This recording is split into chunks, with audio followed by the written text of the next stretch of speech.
Welcome, everyone. Thank you so much for taking your time to join us today. We are so glad to see so many of you join our session today. You are joining the Instructional Coaching for Change in Children's Future. And again, just as a repeat, just during this time, we just ask that you mute yourselves as you're coming in, and then there'll be lots of opportunity for us to hear from you today and for you to participate in our discussion. And you can also drop any questions in the chat. We'll be answering those throughout. And then also, if you want to use the raise your hand feature, you can do that also to ask a question. All right, Toki, we can go to the roll call slide.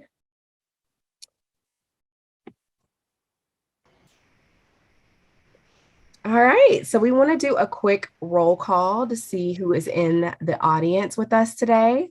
So there will be a poll feature that appears on your screen. We just want to know 3 things from you. Are you a Cox Campus member? What best describes your role? And have you taken the instructional coaching courses on Cox Campus? Let's see, a good bit has taken instructional coaching course. A lot of you are Cox Campus members, which is awesome. And we have a lot of instructional coaches, other, and teachers joining us today. All right, well, welcome. Great. 38 have already taken our course. Yes. Great. We're excited to dig a little bit deeper with you today. I just want you to know that this is an hour presentation. So we're going to be giving you a brief look into instructional coaching. So if you have already taken the course, we hope that you are encouraged to do so after our session today, to just go in a deeper dive on the Cox Campus. All right, so our next slide, if you are new to Cox Campus and you do not already have an account, please feel free to create a membership. It's completely free and always accessible. And we can drop the link to our Cox Campus website in the chat for you to join. We would love for you to become a member on Cox Campus. And now I'm going to hand it over to Corinza so she can introduce herself. Great. Thanks, Ashley. Well, my name is Corinza Harris, and I am a lead instructional coach here at the Rollins Center, and I just love what I do. I love being a catalyst for change in the communities, and I guess practically all over the world, because some of you may be visiting us globally. And in my free time, I love watching movies with my 92-year-old grandmother. She's a great commentator throughout movies. So just to tell you a little bit about myself. Okay. Thank you, Corinza. My name is Ashley Montgomery. I'm a lead instructional coach for the Rollins Center for Language and Literacy. I've been in education for 14 years, and I'm passionate about educational equity because I believe all children deserve to have equal access to resources, also quality education to develop their knowledge and skills that they need to become successful and be able to thrive in our society. And in my free time, I love to travel and spend time outdoors with my family. Love that. All right, so let's dive into what we're covering today with our time together. On our agenda today, we will be discussing the following: why instructional coaching is important, talking around the difference between traditional professional development versus instructional coaching. We're going to talk about our coaching cycle and look at the characteristics of an effective coach and what conditions need to be in place for instructional coaching. And then we are going to go into a great breakout activity that we are looking forward to your participation in and dialogue amongst each other. And our purpose for today is to understand the value of coaching as a personalized, relationship-based professional learning approach, and also learn the value and effectiveness of instructional coaching in improving teachers' ability to impact language and literacy outcomes for children. Now, I do see that we had around 44% of you that are either a lead instructional coach or a coach. And then we also had around 22%, I believe, that were teachers. And maybe those percentages have changed because I see people still enter in the chat, which is exciting. But as we're talking through this, we definitely want you to think about it through the lens that your position is in. And we definitely want you to speak to that also today. Great. And we also see a director that just joined us. So great. Thank you from all perspectives. Yes. Thank you for that, Karenza. And so we really want to be intentional about how we go into our session today. And we would like for you to think about these inquiry questions before we dive into our content. These questions are just for you because we recognize that every learner is different and every learner may want to gain something different from our session today. So we want to take about 2 minutes to think about and answer the following questions. You can write them down on your notes or have them in your mind if you want to share with the group. You could also put some of your thoughts in the chat. But these are, like I said, just for yourself to think about. We want to know, what is a question you hope to have answered by the end of the session today? And what will shift for you if that question is answered? So I'm going to put about 2 minutes on our timer. Toki's going to play some music and we'll just give you some time to think about those questions and then we'll move into our content for today.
Yeah.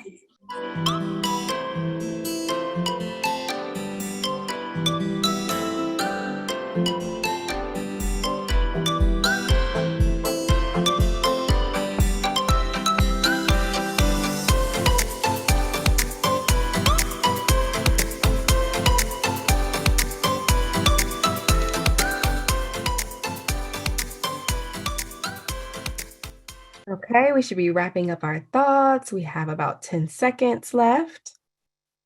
And if any of you would like to share, please feel free to put in the chat. If not, don't worry, we'll be revisiting this question at the end of our session today. So if you do have thoughts that arise then, you can feel free to share towards the end as well. Great.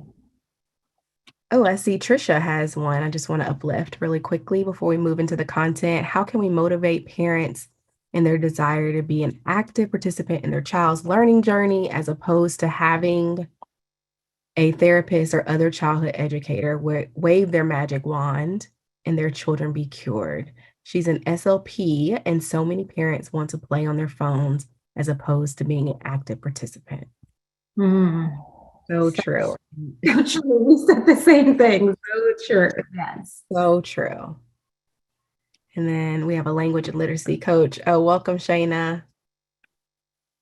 All right. Well, Trisha, I hope that, we can continue that conversation and, brainstorm together. Maybe there's some participants who have ideas that they've tried in the past, but that is so true and something that a lot of early learning centers deal with on a regular basis. So that's definitely something to explore.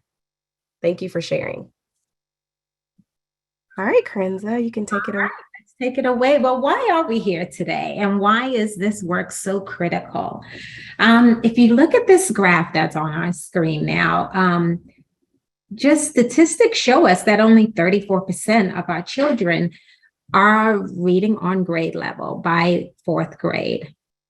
This means that 66% of our children do not read proficiently and are likely to grow up with limited education and with little hope of leading a choice-filled life. Unfortunately, the majority of the 66% are also disadvantaged and minority children. This is a true public health crisis that has affected our communities. So where do we come in? Well, science tells us that our brains are not wired for reading, that they must be built. And this construction and preparation of the brain begins early. So here we go. We lay that foundation for the language and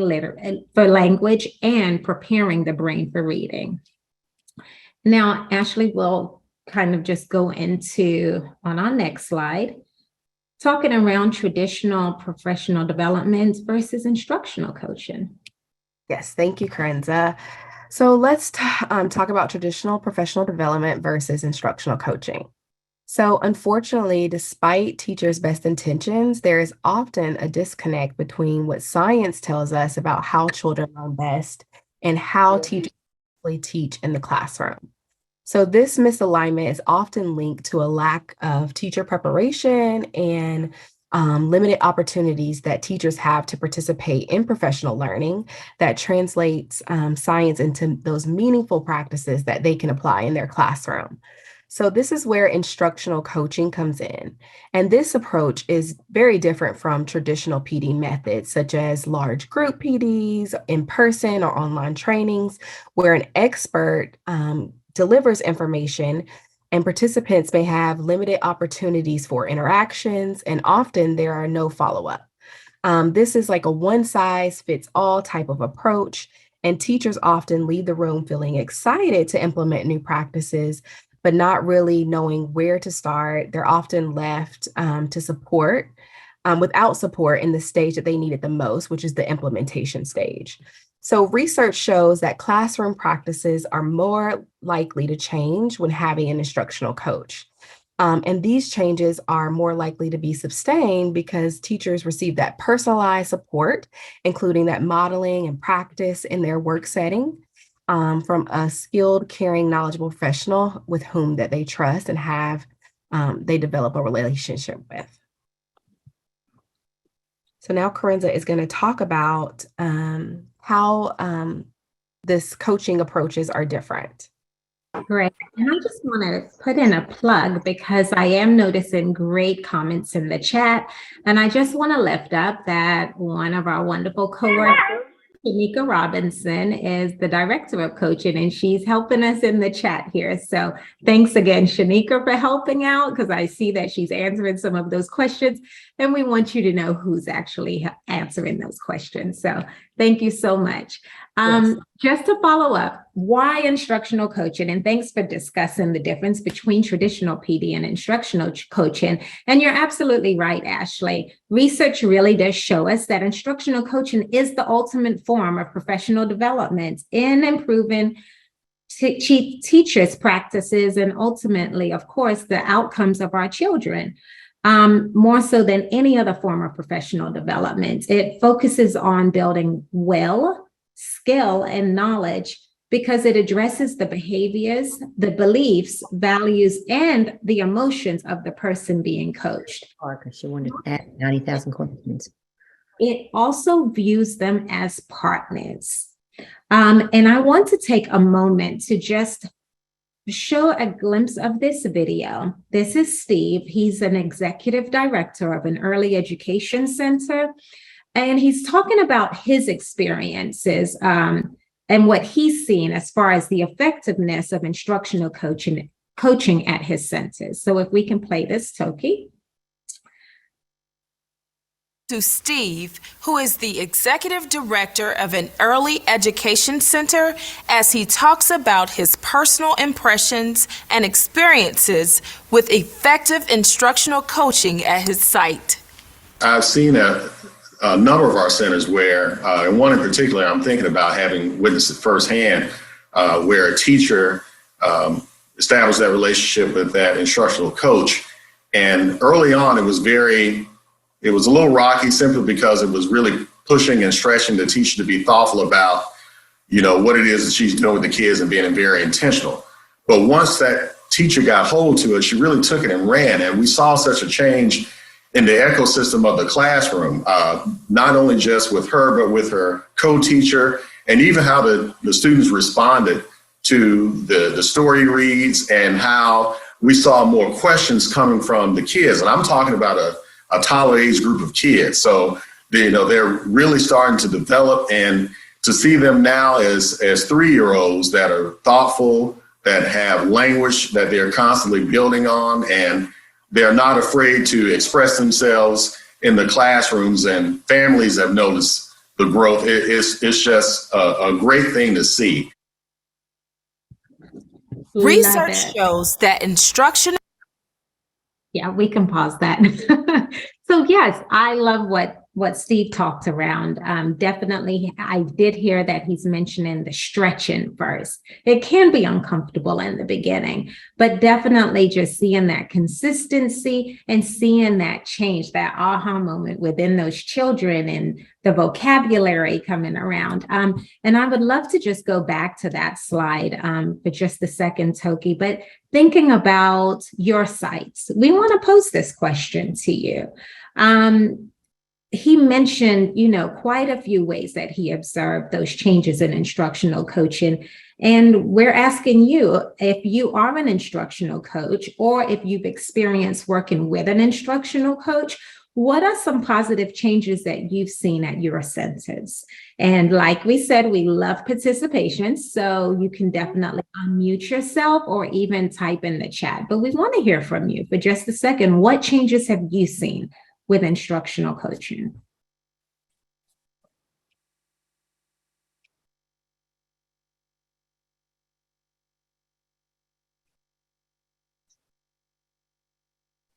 Don't everyone talk all at once. No. We will check the chat also. Maybe it just takes a minute to warm up, but yes, we do see a response. So teachers being more intentional about goal settings for their students. Great. Thank you so much, Nick. And we use practice-based coaching, but the changes are that teachers have been more in tune to their needs. Absolutely. And just, in tune and more intentional about, practice coaching, practice-based coaching. I love that. They need what the children need. That's wonderful. Teacher support is more differentiated. Absolutely. Oh, absolutely. Yes. That's what we want. I mean, because if it's more, and I was just going to say that, Randy, if it's differentiated, it's definitely more individualized. You've actually taken the time to assess and see what the needs are for the children. And it's not a one size fits all. Definitely not. Yes. Thank you all for sharing. Those are awesome.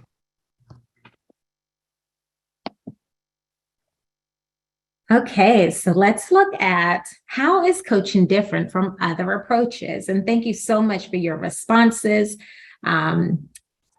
Looking at this graph, it just basically has mentoring, coaching, and technical assistance. And it's interesting because many times you may feel as though you're coaching, but you may just be mentoring, or maybe it's just technical assistance. And I'm just going to break them down very quickly, where mentoring focuses more on the development of specific individuals with not so much attention to the children's outcomes or the actual full body of the ecosystem.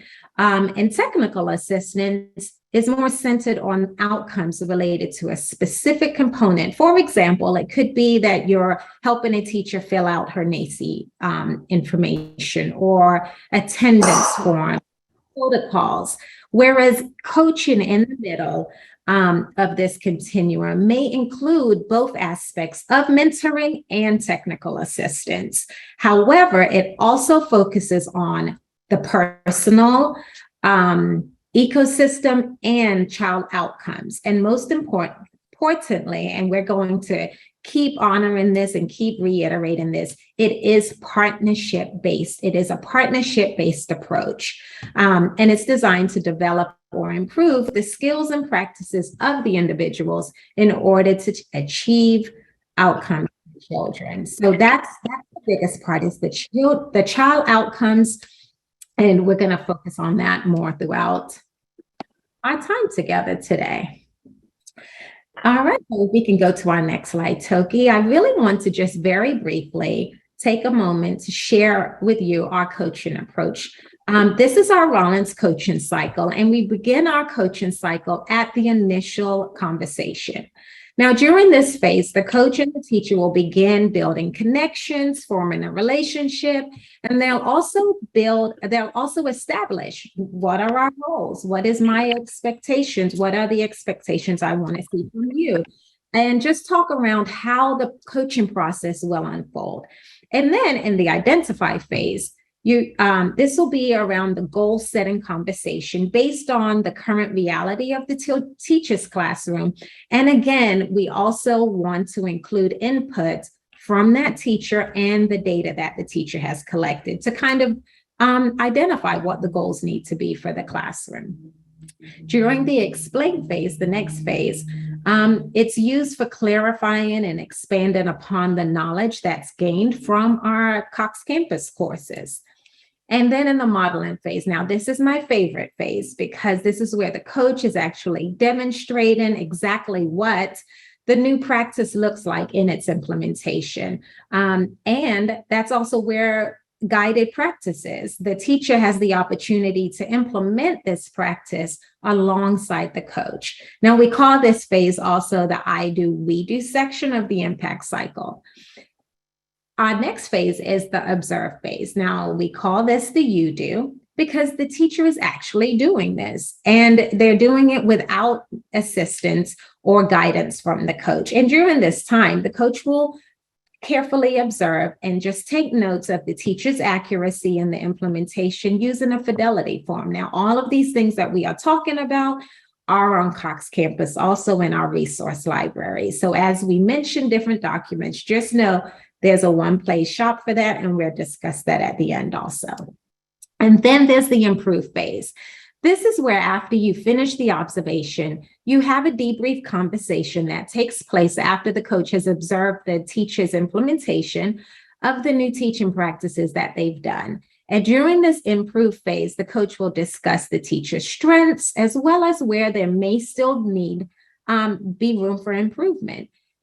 Now, if these teaching goals have been met, then we are at the improve phase, where we would set a new goal. Or if the goal has not been met, we'll refine the goal to make it more realistic. Maybe you need to chunk it a little smaller steps, or even repeat previous phases of the impact cycle until that goal has been achieved. All right. So now we're going to talk about what characteristics we see in an effective coach. So take it away, Ashley. Thank you, Karenza. Okay, so there are many factors that contribute to the effectiveness of a coach, and the coach is a strong, decisive factor of that. So what characterizes an effective instructional coach? It's someone who is knowledgeable of early learning best practices. So someone who understands how children's language and literacy development unfolds and the importance of relationships between adults and children. And they also understand essential elements of a language-centered ecosystem and the practices associated with them.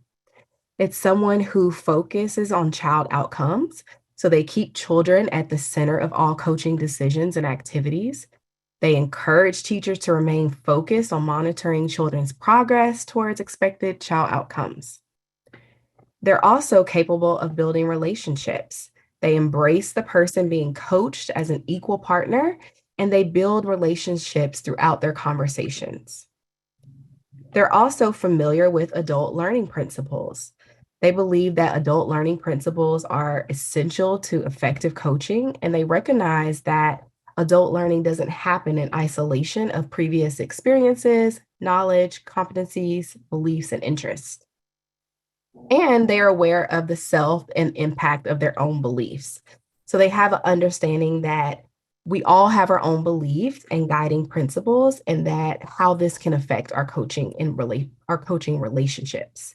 And they monitor current beliefs and adopt new beliefs if needed in coaching. So these are all important factors of being an effective coach.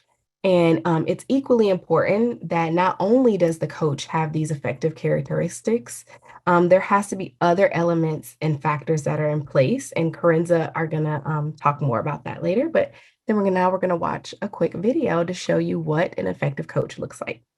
Love it. Yes. As we're discussing effective coaching, just take a look at the difference between this coaching conversation. Now, this is not how Ashley actually coaches. However, we're going to show you a model of surface coaching and deep coaching.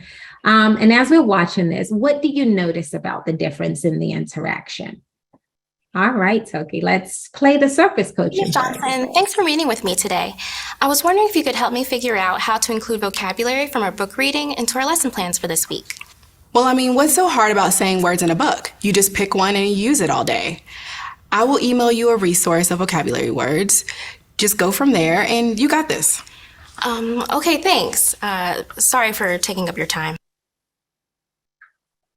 Okay, hopefully we haven't experienced surface coaching in that way.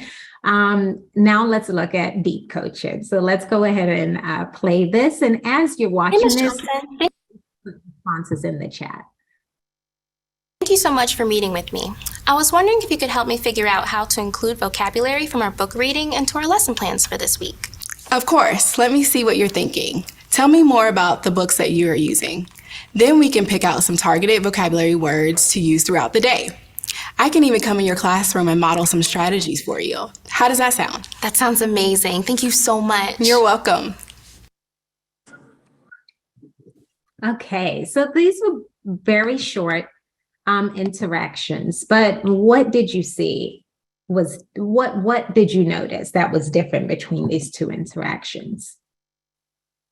The instructional coach was more open to being more hands-on with the teacher and also willing to spare her time to model and assist her with the whole process. Absolutely. Thank you, Ashley, for being our first person to be brave enough to be on. But yeah, you're absolutely right. Definitely just being hands-on, like, let me show you, let me model this for you. And I love even that question, tell me more. It's opening that up to that teacher to actually have a voice and share and feel open, not judgmental. I see a lot of responses going on in the chat. Also, Ashley, have you? Yep. So quality and supportive engagement, ask questions to better understand the teacher's needs. So all of those things that Corinza and Ashley uplifted. Yep. Yeah. Second, show commitment to the relationship. Absolutely. Yeah. And it all is about that relationship, that partnership. So I love that you're, bringing that to the forefront. Okay, great. Thank you so much again for participating with us in that part. So now I'm going to talk a little bit more about our ecosystem approach. So thank you, Corinza, for that. So let's talk about our ecosystem approach. And we focus on all of the factors or elements that can impact a child. And children's development is influenced by the multiple systems in which they exist, starting with their immediate home environment and expanding to systems at a community and societal level. So this is a visual to show how impactful everyone's role is in the development and growth of a child. So in the ecosystem approach, everyone has a role to play. So that means directors, teachers, family support specialists, other staff, families, instructional coaches, they all contribute to the ecosystem construction. And so everyone works together to create optimal conditions that support children's learning. And everyone must be on the same page about where they are, where they want to be, and what will it take to get there. So Corinza is going to talk about the 4 key essential conditions for instructional coaching. And what conditions do we need for instructional coaching to thrive within this ecosystem? Thanks, Ashley. Definitely. You're absolutely right. It takes everyone. Everyone plays a part in the ecosystem, but in order for that ecosystem to thrive and succeed, we need to make sure that, the soil is fertile, that we have these 4 essential conditions needed for effective instructional coaching. So now let's just take a quick look at the 4. We have site culture. With site culture, we're talking around that all partners take responsibility and ownership for change and results. And once again, that everyone is considered equal partners, those being coached and those that are coaching. In the structures that support collaboration, we're really lifting up that coaching is embedded into the structure of planning teams and professional learning communities. It's also where the site has clearly established times and structures to support collaboration between the teachers and the coaches. And concept 3, the 3rd stage, the leadership support for coaching. Of course, leadership is vital when it comes to the essential conditions. The site leader has to have a clear vision for what the instructional coach is really there to do, and also set aside that time for that coach to be an actual coach.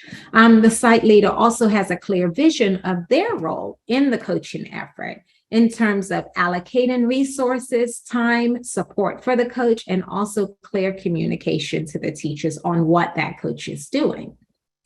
And then last but not least, professional development for instructional coaching. It's basically just saying that the site needs to support the coach also in seeking those additional professional growth and development opportunities, and making sure that everyone is a learner and strives for systems change. Okay. And so these are 4 essential conditions for instructional coaching. And now let's go ahead and just talk around the elements that we want to see in our ecosystem, that we do see in our ecosystem. If you want to take that away, Ashley. Yeah, sure will. Thank you. So within this ecosystem that we just mentioned, we've identified 9 essential elements that are broken down into clusters, in which we call the 3 C's. That's climate, content, and connections. So the 9 essential elements are based on what research tells us about how children learn and develop. So these elements represent practices and conditions that respond to social, emotional, and learning needs of young children that must be present for language and literacy to develop. So all of these elements are connected, and there may be some overlaps with many of the elements. So with that being said, we are going to have our opportunity to look at one particular element a little bit closer in our activity that Corinza is going to introduce. Thank you. And I am dropping it in the chat as we speak because I'm so excited about this part. So we are just going to take a deeper look into one of those essential elements that Ashley talked around. We're going to go into breakout sessions in smaller groups to take a closer look at, and we chose transitions, rituals, and routines. This is one that almost every coach has said, definitely see that there could be more improvement in this, or exactly what is it and how should it look? So with the link that we dropped in the chat, we would love for you to open up the video link and directions document. We want you to take 5 minutes to read over that document independently, and then you'll have 5 minutes with your group to watch a few of the exemplar videos in the chart below. Now, remember, one person can share the screen and watch the videos, or you can do it independently, but it probably would be easier just to share the screen. And then after you've watched a few of those videos, then you're going to take 5 minutes to discuss within your group what you noticed in each of the videos and reflect on the questions below. So as you can see, we have how can you utilize this document to help you observe transitions, rituals, and routines in the classroom? How can you support teachers to be successful in transitions, for example, in modeling? And then also, what is one thing that you would take away from watching the exemplar videos and put into practice starting this week? So I'm really, really excited about this. I already know we're going to have some rich conversations and dialogue. And the great thing is that after you finish, that's 15 minutes, then we're going to choose one person. You are going to choose one person in your group to share just one takeaway or one of from those reflection questions when we return to the whole group.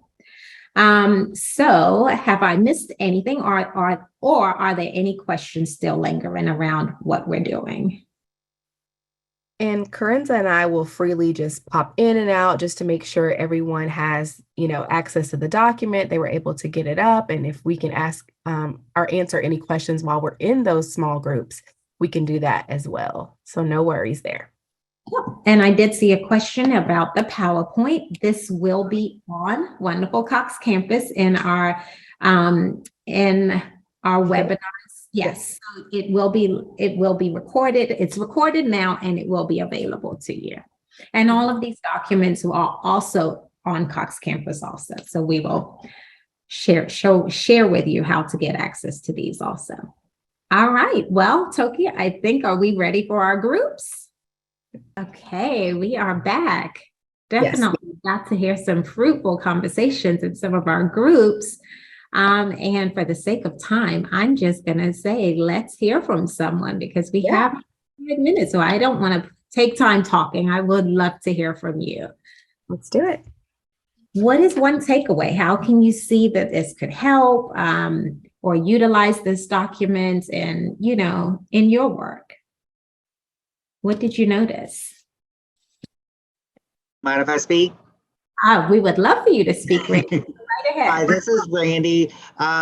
We were talking about how the closer look document that you shared could almost be used like a little checklist that you could even share with your teachers and be like, here's what it could look like, sound like, feel like. That way they know what you're looking for, as well as the videos could be used to model what what you're looking for and what it again looks like, sounds like, and how it could even be adapted to older grades, younger grades, all the above. Randy, I'm going to do a clap, a little hand clap in the corner there. Thank you. Exactly how we use that document. Exactly. A great example document to show like what each element should look like in the classroom. It's such a great resource. Anyone else want to share? I'd like Oh, go ahead, Nathan. Hold on just a second, Nathan. I think Cheryl Underwood said in my group that she wanted to share also. Yes. Michelle. Oh, yes. Hi. In our group, I discussed how I liked how the teachers were interacting with the children, especially with the infants. When the little boy Daniel came in, and how the teacher welcomed him in, and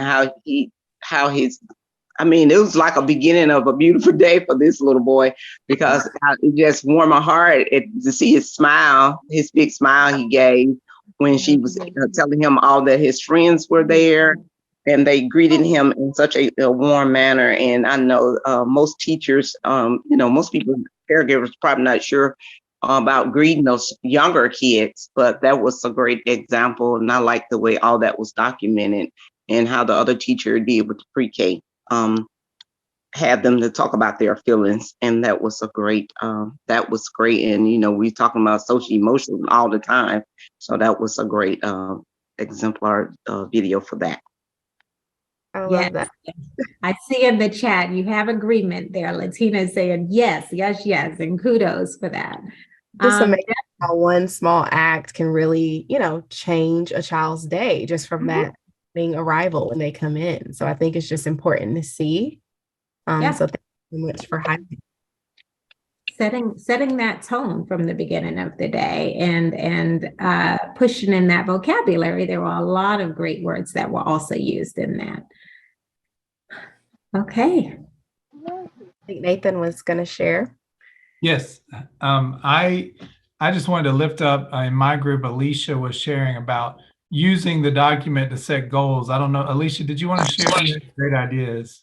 Yeah. So, this could really be a tool to facilitate goal setting. And it can look like, the teacher reflecting, which of these do you do and you do well? And then just like, where do you want to start? Like, where are the gaps? And that's what we can, work on. And I think also this whole session, I've been reflecting on my own instructional coaching, as on the receiving end. And I'm looking here, the bullet point, it says use visual schedule.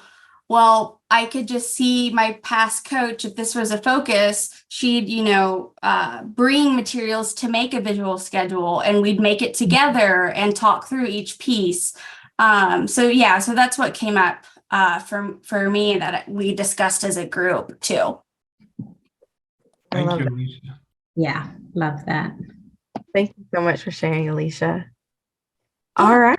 Well, I know that we are on a time crunch. Do we want to continue on or go straight to our inquiry question, Corinza? What do you think? Let's go to the inquiry question. All right.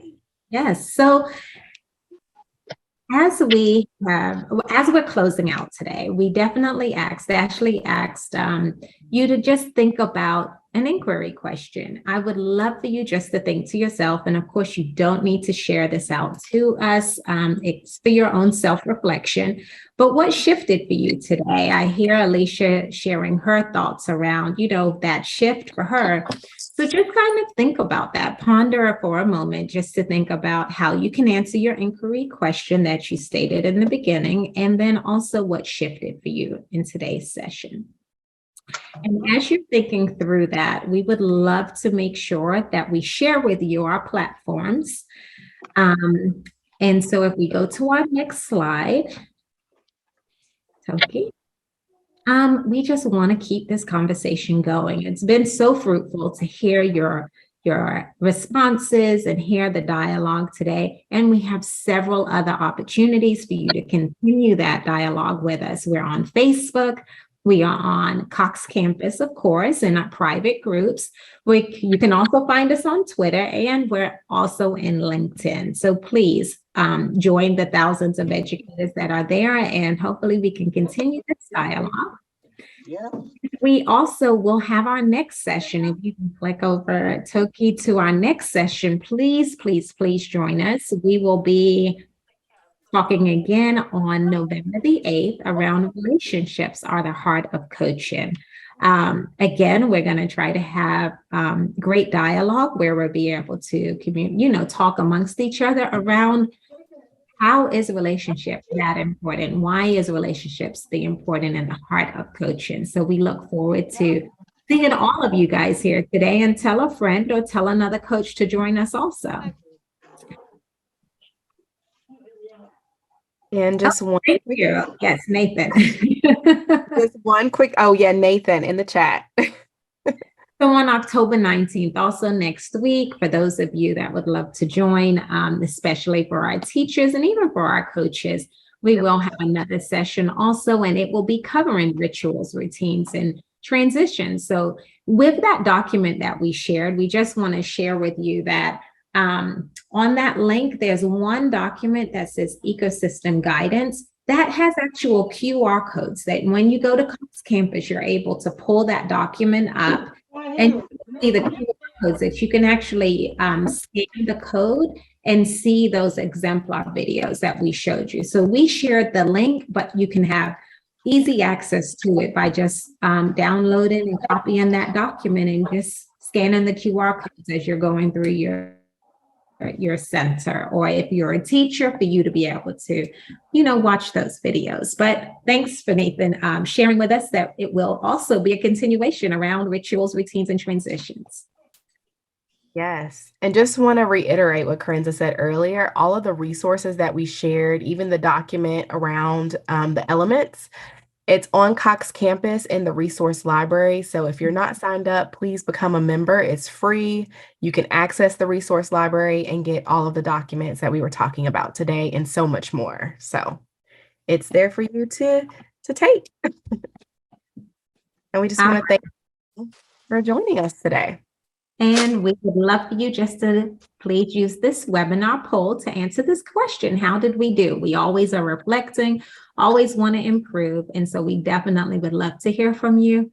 Please take this quick poll. There's only 4 questions. And we will definitely see you again in our next meeting, hopefully.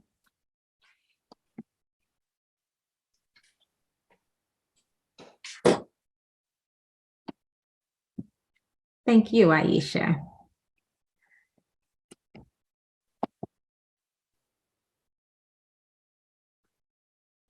Thank you all. Hope you have a wonderful rest of your afternoon.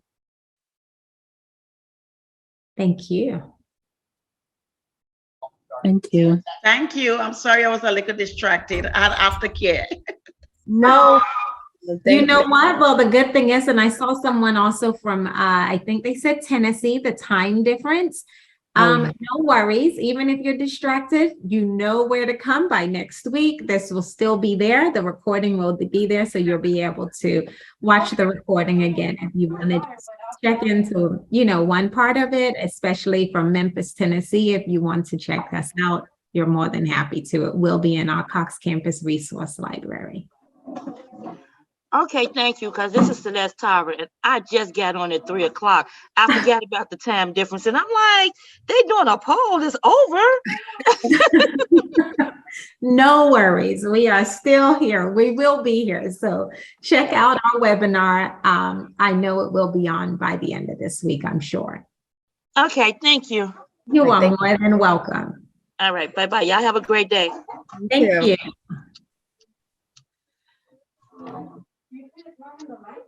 Is there a specific place to register for the rituals and routines course?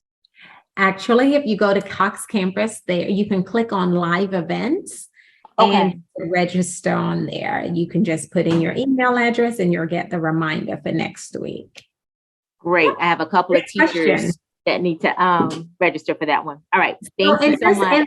And with your question, Shayna, right? Shayna, yes. Shayna. Definitely. This course is designed, the session we have is for coaches and also teachers that could be inspiring to be instructional coaches or just teachers that want to, work towards their skill and their craft in the classroom. However, the other sessions are actually allocated for a lot of teachers, and it will be around a lot of those elements that Ashley lifted up today. So definitely when you go to the live events page, you'll see several of them, and definitely have teachers sign up for many of them.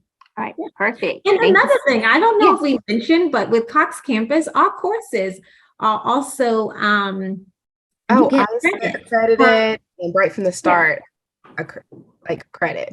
So teachers can get that. And Toki just posted for the events page in our chat if you want to click on that. Go to list coming events. All right. Thank you so much. You are more than welcome. Thank you. Great questions.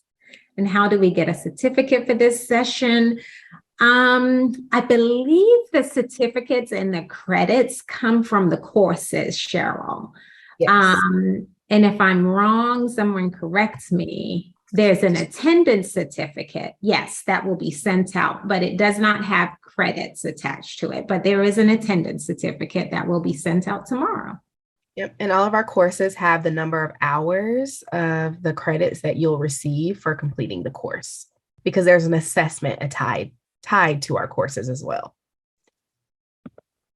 You guys are asking awesome questions. Well, thank you. We can't wait till our next meeting. Thank you, Cheryl.